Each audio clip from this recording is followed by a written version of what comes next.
جينا للوقت الأهم في السنة، نجيب المشروب بتاعنا والبولت جورنال أو البلانر بتاعتنا، ونبدأ كده نمر على السنة مرور الكرام.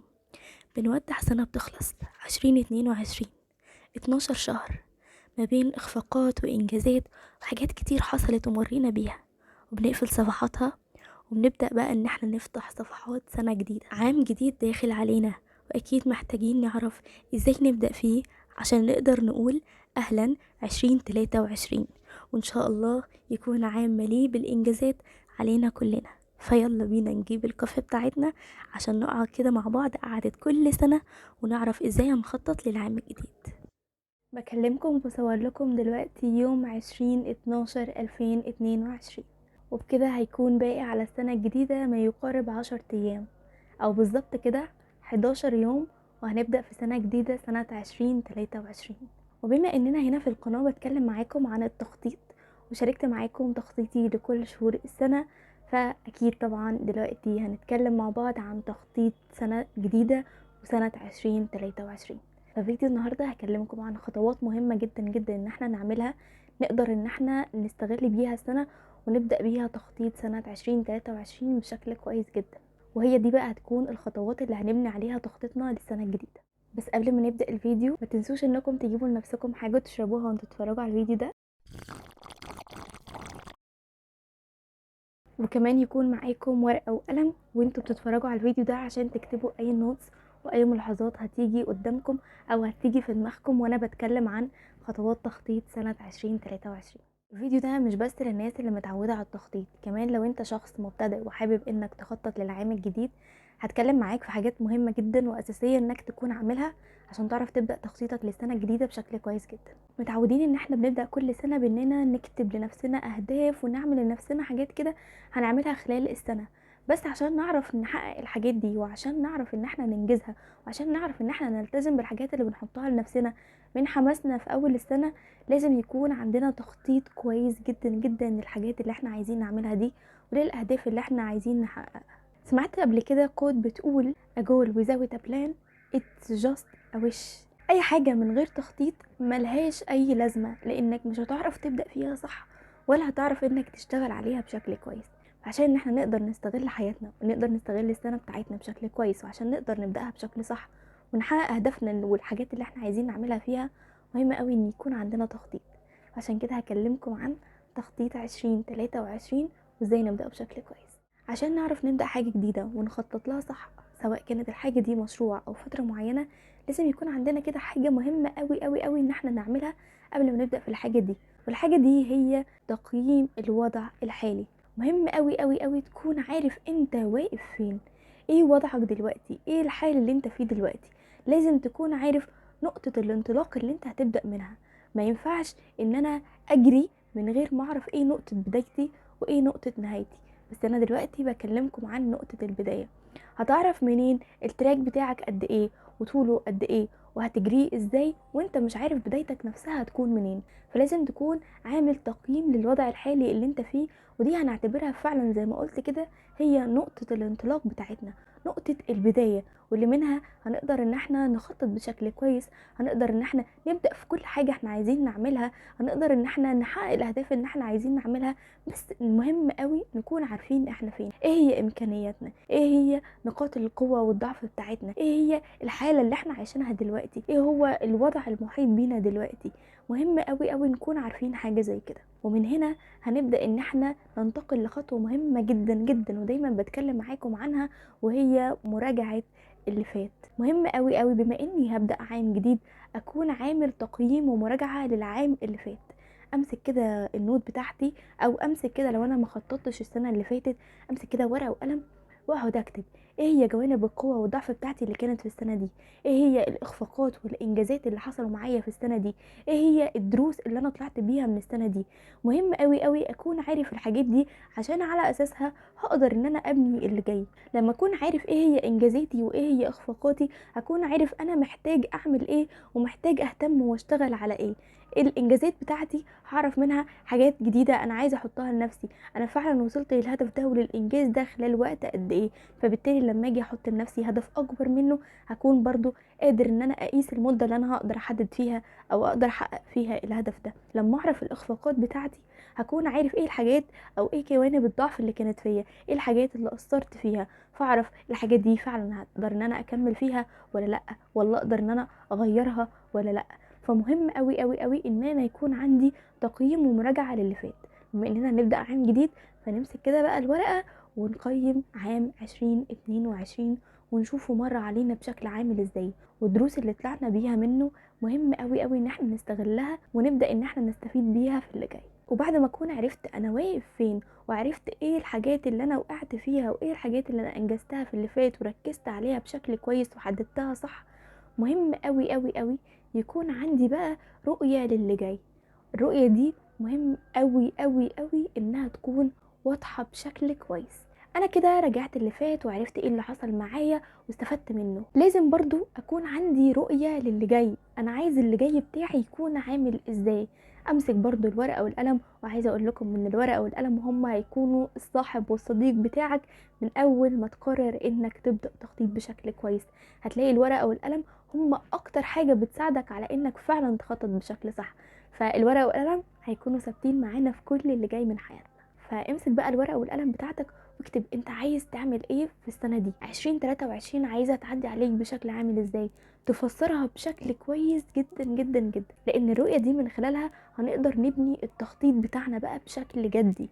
يعني لما اكون عارف انا عايزة اعمل ايه، ايه الحاجات اللي في دماغي والسنة دي عايزة تمشي بشكل ازاي، من خلالها اقدر احدد بقى اهدافي، اولوياتي، عاداتي، كل الحاجات دي. من خطوة الرؤية دي هننتقل بقى للخطوة المهمة جدا جدا واللي دايما احنا بنروح نعملها على عمانة من غير ما نكون مركزين فيها بشكل كويس، وبنيجي اخر السنة ونقول انا محققتهاش وليه ومش عارف ايه وبتاع.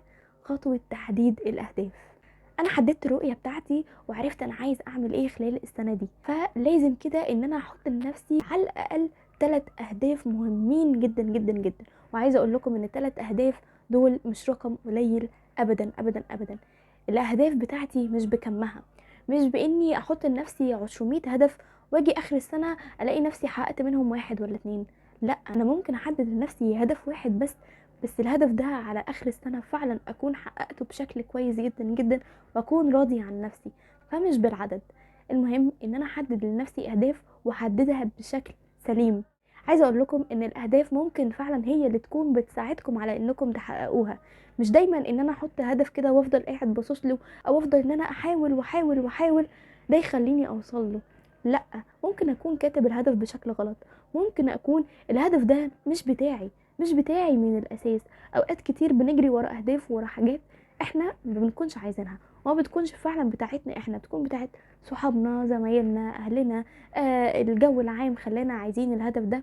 فمهم قوي قوي قوي اني اركز على اهدافي واحدد اهدافي بشكل سليم واختار لنفسي اهداف ذكيه. الاهداف الذكيه دي هنعرفها منين ونعرف منين ازاي نحدد الاهداف بتاعتنا؟ هسيب لكم لينك لفيديو هينزل في الديسكريبشن بوكس او ممكن يظهر قدامكم دلوقتي. الفيديو ده هيساعدكم جدا جدا انكم تحددوا الاهداف بتاعتكم بشكل كويس وتحددوا لنفسكم اهداف تساعدكم على انكم تنجزوها وتحققوها. فمهم قوي قوي قوي انكم تروحوا تشوفوا الفيديو ده. انا حددت اهدافي وحددت ايه اللي انا عايزه اعمله خلال السنه دي واخترت كام هدف كده لنفسي مهمين. لازم بقى احط لنفسي الحاجات اللي هتساعدني على ان انا احقق الاهداف دي. يعني ايه؟ يعني احدد لنفسي عادات، احدد لنفسي روتين، احدد لنفسي مهام بسيطه كده تساعدني ان انا احقق الاهداف بتاعتي. الاهداف مش مجرد ان انا حطيت هدف واشتغلت عليه، لا، اشتغلت على الهدف بتاعك ازاي، ايه الخطه اللي انت حطيتها لنفسك عشان تحقق الهدف ده. اكون مقسم الاهداف دي لحاجات صغيره تساعدني بسهوله جدا ان انا اوصل للهدف بتاعي. لما احول الهدف ده او اختار منه او اطلع منه عادات بسيطه اعملها في يومي، لما اطلع من الهدف ده حاجات ومهام بسيطه صغيره لو عملتها هتساعدني جدا ان انا اوصل له وانجز فيه بشكل اسرع. فبدل ما نتحمس قوي في اول السنه كده ونقعد نحط لنفسنا اهداف كتير، لا، نستغل الوقت ده في ان احنا نحدد اهداف صح وان احنا نقسم الاهداف دي لاهداف صغيره ونطلع منها عادات ومهام يوميه نقدر ان احنا نعملها. فتسهل علينا الوصول للأهداف بتاعتنا. وعشان نعرف نخطط ونعرف ان احنا نحط لنفسنا أهداف ونعمل كل ده، محتاجين أدوات للتخطيط. لازم أكون عارف ايه الأدوات اللي هتساعدني على التخطيط. أنا عايز التخطيط بتاعي يمشي ازاي، عايز دماغي تكون ماشية ازاي، وأرتب دنيتي ازاي. كل واحد مننا ليه طريقة مختلفة عن التاني. يعني أنا مثلا ممكن ورقة وقلم يكفوني عن أي أداة للتخطيط، يساعدوني جدا جدا ويسهلوا عليا دنيتي احسن ما اقعد استخدم ادوات كتير جدا للتخطيط. ممكن شخص تاني لا، يكون عنده بلانر اسبوعي، يكون عنده تو دو ليست يوميه، يكون عنده تخطيط شهري. بتختلف من شخص للتاني. مهم قوي قوي انك لو انت شخص لسه بتبتدئ في التخطيط، اسمع عن ادوات التخطيط كتير قوي عشان تقدر تختار الادوات المميزه ليك. وعايزه اقول لكم ان مش دايما الادوات اللي بنمسكها بايدينا هي اللي هتساعدكم، لا، في ناس كتير بيساعدها قوي التخطيط الالكتروني. فبرضو تعملوا سيرش وبرضو تشوفوا الادوات فعلا اللي هتكون مناسبه ليكم. وعايزه اقول لكم مش بسعرها ولا بكترها ولا هي فيها ايه ولا جواها ايه ولا شكلها عامل ازاي، بالعكس بتكون فعلا الحاجة اللي هتفيدك انت ممكن تشتري بلانر غالية جدا، ممكن تشتري اجندة غالية جدا وتحس ان هي في الاخر ما ساعدتكش. ممكن ورقة وقلم بس يكفوك عن كل ده. فمهم قوي قوي انك تكون عارف الطريقة اللي هتساعدك في التخطيط عشان تقدر من خلالها تحدد الادوات اللي فعلا هتساعدك جدا. وفي النهاية خليني اقول لكم التخطيط فعلا هيفرق معاكم وهيفيدكم كتير. على الاقل حتى لو ما وصلتوش للحاجة اللي انتوا بتتمنوها، هتبقوا اسمكم حاولتوا، وهتبقوا حطيتوا لنفسكم خطة وتعودوا نفسكم على ان كل حاجة تبدأوا فيها يكون ليها خطة. لان الخطة دي هي اللي هتساعدك انك تبدأ صح، هتساعدك انك توصل بشكل اسرع واسهل بكتير، هتوفر عليك حاجات كتير، وهتساعدك انك تتخطى حاجات كتير ممكن تكون بتمر بيها وصعوبات بتحدي بيها عشان توصل للحاجة اللي انت عايزها. فما ينفعش اقول انا عايز كذا من غير ما احط خطة، انا عايز اوصل لكذا من غير ما احط لنفسي بلان امشي عليها وخطوات محددة اقدر ان انا امشي عليها عشان اوصل للحاجة اللي انا عايزها دي. وبرضو لازم نكون مؤمنين جدا جدا بفكرة انه ربنا اللي رايده بيكون احسن لينا. اوقات كتير بنخطط والتخطيط بتاعنا ما يبقاش احسن حاجة لينا، اوقات كتير بنحط حاجات في دماغنا والحاجات دي ما بتحصلش، بس دايما بيكون فيها خير لينا. ولازم دايما يكون عندك بدايل، لازم يكون عندك خطط بديلة، انك تكون عامل لنفسك بلان معينة. لازم تتسم بالمرونة، يكون عندك مرونة كده عشان تقدر انك في اي موقف واي حاجة صعبة او وقت ما انت تحس ان الحاجة دي لا انت مش عايزها وما بقتش من اهتمامك، تقدر انك تغير الخطة بسرعة جدا وبرضه تلتزم بيها. فمهم قوي قوي يكون عندنا الخطوات دي، وان شاء الله يكون عام مليء بالخير والسعادة وبتحققوا فيه كل اللي بتتمنوه. وبكده اكون قلت لكم خطوات بسيطة ان شاء الله تقدر تساعدكم على انكم تحققوا اهدافكم وتخرجوا من العام الجديد باقصى استفادة. مبسوطة قوي ان انا شاركت معاكم تخطيطاتي ل 2022.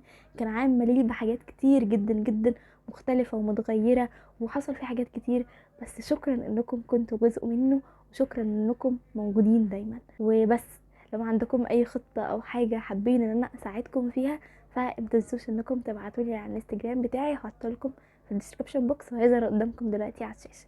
وبس كده، اتمنى لكم عام مليء بالانجازات والسعادة. ودلوقتي اقدر اقول لكم ربنا يحل ايامكم، اشوفكم دايما تضحكوا. سلام.